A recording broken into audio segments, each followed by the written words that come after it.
Welcome back, students. Welcome to Priya's Life Science Academy. This is your educator Priya. Today I'm back with a very important topic of ecology. Those who are preparing for CSIR NET Life Science, ICMR, GET Life Science, and for those who are in bachelor's degree and master's degree, this lecture will be very helpful for them. Okay, so let's start. Concept of habitat and niche. These two are very important terminology in ecological sciences, so today we will understand them very clearly. Now, what is habitat and what is niche? Habitat refers to a place where an organism or a species population lives. For example, a pond is a habitat of zooplankton, phytoplankton and fish. So, habitat is the place where you live. So likewise, fish lives in water, so it can be pond, it can be ocean. So the place where an organism lives is known as the habitat of the organism. Okay. Now, what is niche? The role of an organism in that environment, okay, where it lives. So the role of an organism in its environment is called niche. So niche means the role of the organism, what role it plays is known as niche. Niche denotes the working place of the organism. Okay, niche is known as working place. So I hope you understood what is habitat and what is niche. To be very simple, Odom gives a very important example by the analogy of a visiting card. In the visiting card, there is a denotion of the person's address and the working place. So the habitat is, so very simply, how can you remember? Habitat is your address, and what you do, what is your profession, is the niche. Okay, very simple. Address is habitat and your profession is the niche. So habitat may be similar for some organism, but niche is different. Okay, so for example, a lake is a habitat of all type of fish whose niche are different. They may be carnivorous, herbivorous or omnivorous fish depending on their food habitat. So if you consider a lake may be a habitat, that is the address for lots of fish, but not every fish are dependent on herbivorous things. Some fish eat carnivorous things. So what type of food they eat, by this their niche is differentiated. Okay, that is why a lake may be the habitat for lots of other organisms and fish as well, but their niche is different depending on the type of food they eat or the type of work they do. We will understand it very clearly. Now, what is the difference between habitat and niche? So habitat is a specific physical space occupied by an organism. Okay, and niche is a functional space occupied by an organism in that ecosystem. What type of food you eat, what type of work you do is denoted by the niche. Same habitat may be shared by many organisms. I told you, like fish and lots of other kinds of organisms. So lake may be the habitat of many kinds of fish or many kinds of other organisms. A single niche is occupied by a single species, but niche will be differentiated for each species. Niche is specific for each species. Okay, each species will have different type of niche. Habitat specificity is exhibited by organism. Organisms may change their niche with time and season, because you know that depending on the time and season, the niche can be changed because of the availability of the food. Now there can be different types of habitat. Okay, that can be terrestrial habitat, and in terrestrial habitat there can be deserts, mountains, grasslands. Okay, aquatic habitats, oceans, ponds. So there can be different types of habitat. Now coming to the types of niche, this is a very important topic. You need to understand it very clearly. Number one is the spatial or habitat niche. This concept was given by Grinnell. What is spatial or habitat niche? This idea is given by Grinnell in 1904. He perceived the niche as a physical space. The physical space occupied by any organism is known as the spatial or habitat niche. Okay, so according to Grinnell, niche correspond to habitat. It concerns with physical space occupied by an organism. For example, distribution of 7 species of millipedes in forest floor of maple oak forest. So the physical space that is occupied by an organism is known as spatial or habitat niche. This concept is given by Grinnell. This concept was abundant as ecology became increasingly a systemic science.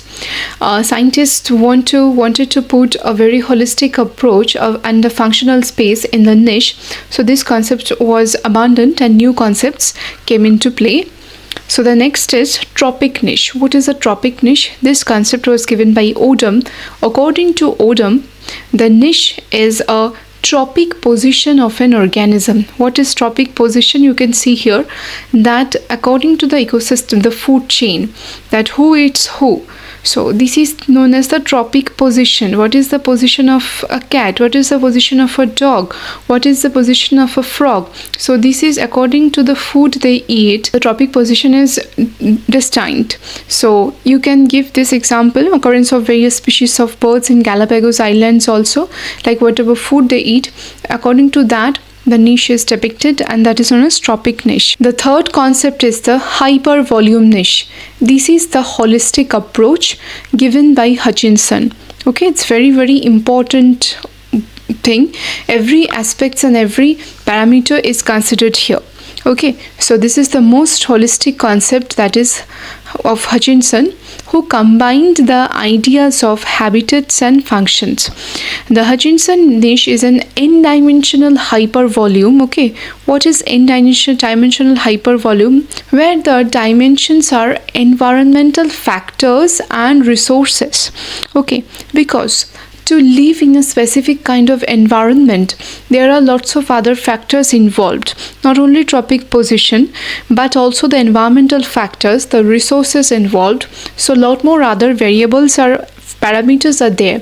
So according to Hutchinson, these all types of parameters when combined together gives us the n-dimensional hypervolume niche.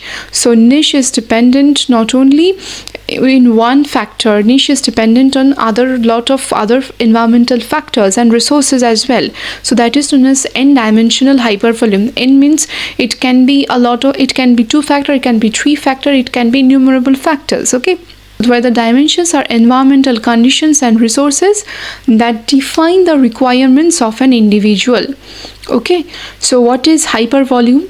Hypervolume defines the multi-dimensional space of resources such as light, nutrient, structure, everything that is required for a living of an organism, available to organism, and all species other than those under consideration are regarded as part of the coordinate system. Okay, so I told you that to live in a certain kind of environment, you need lot of other factors. You need the environmental conditions, light, wind, heat. You need the resources to live, the food. So these all types of factor when combined together, it gives us the concept of hypervolume niche. The concept was given by Hutchinson. I will give you a very easy example of hypervolume niche that is given by Blondel. Here you can see that in the x-axis there is a weight of grain in mg, and in the y-axis of grain. So there are 2 types of bird. Some bird can choose any kind of seeds from 0 to 10. These are small seeds and these are the large seeds. Okay, so and some birds can specifically choose the small seeds, that is from 1 to 2 mg, from 2 to 4, and some birds can consume larger seeds like from 5 to 4 to 6, from 6 to 8, 8 to 10. So those who can specifically choose the small seed, these graphs are for large seeds. So those who choose large seeds, these graphs are for small seeds. Those birds choose small seeds. Okay, and these birds choose the medium seeds. And these bird, the middle one, they can choose any of the seeds from these. So these type of birds are known as generalist.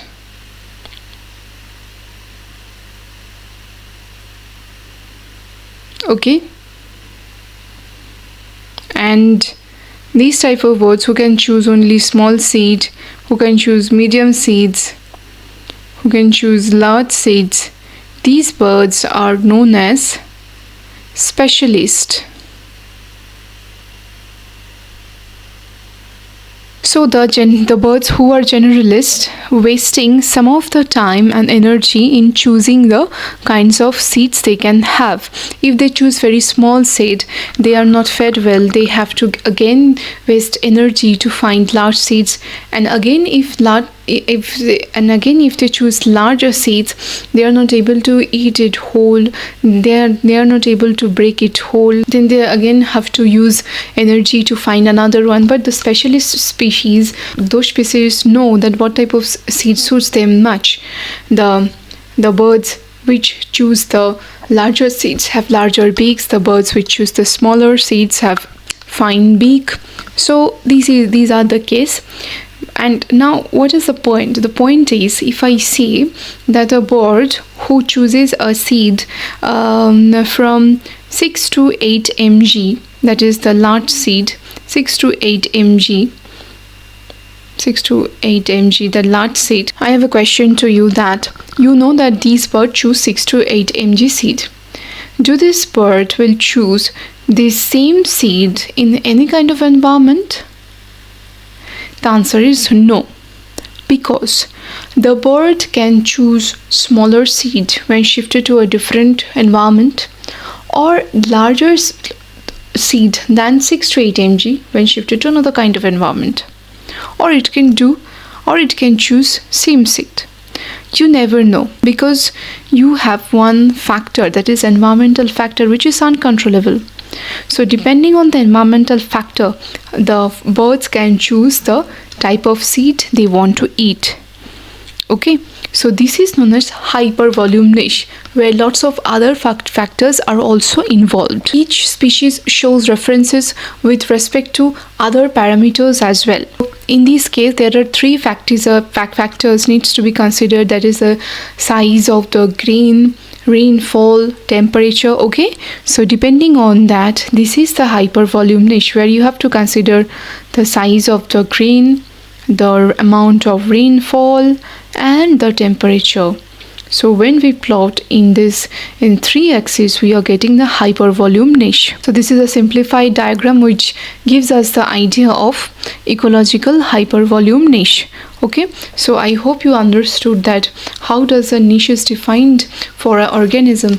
Yes, niche is definitely the functional space of the organism, or a type of work they do is that is the niche, but it depends on a lot of other factors. So I hope you understood what is habitat and what is niche. So habitat is the place where we live, and like for a very easy example, a doctor doesn't live in its chamber, he lives in his house. So for a doctor, the habitat of the doctor is his house, and the niche of the doctor is his chamber, where he works, where he treats patients. Okay, so this is the habitat and niche.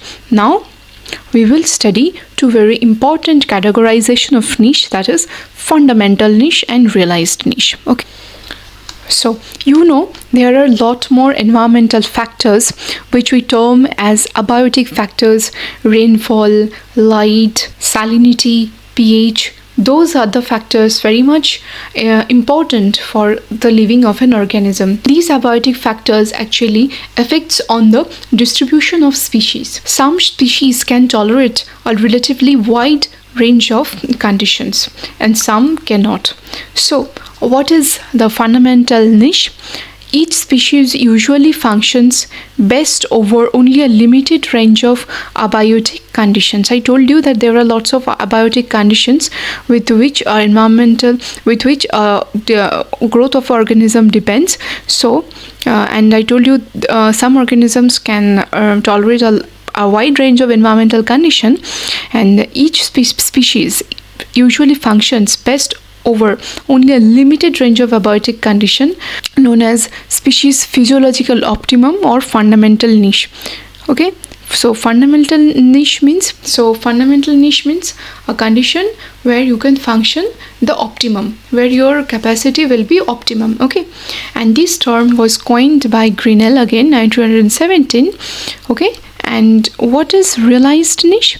The actual range of an organism in nature is termed as realized niche because the fundamental niche can be used by competitors. These points are very much important. Fundamental niche may already be used by competitors. Therefore, the actual range of an organism in nature is termed as realized niche. For a very easy example, like in a locality, there is a man who wished to open a jewelry shop. Now, if you want to again open a jewelry shop in that very locality, will it be okay for you in the long run? No, because that place is already occupied, but that place is suited for you and that man as well. That man can also open a jewelry shop in that locality, and you can also do. So that place, your locality, is the fundamental niche for both you and that man. But that man has already opened his shop in that place, so that is already occupied by your competitor. So there is no point of opening your shop in that place. So you must open your shop any other place.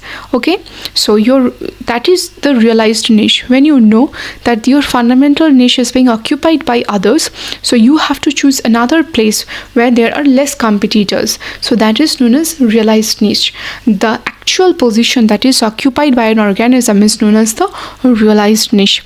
So here is the diagram. You can see here that this whole total yellow range is the fundamental niche, but the actual realized niche is small, because in the fundamental niche there are other species also. So to avoid this interspecific competition, there is a notion of realized niche.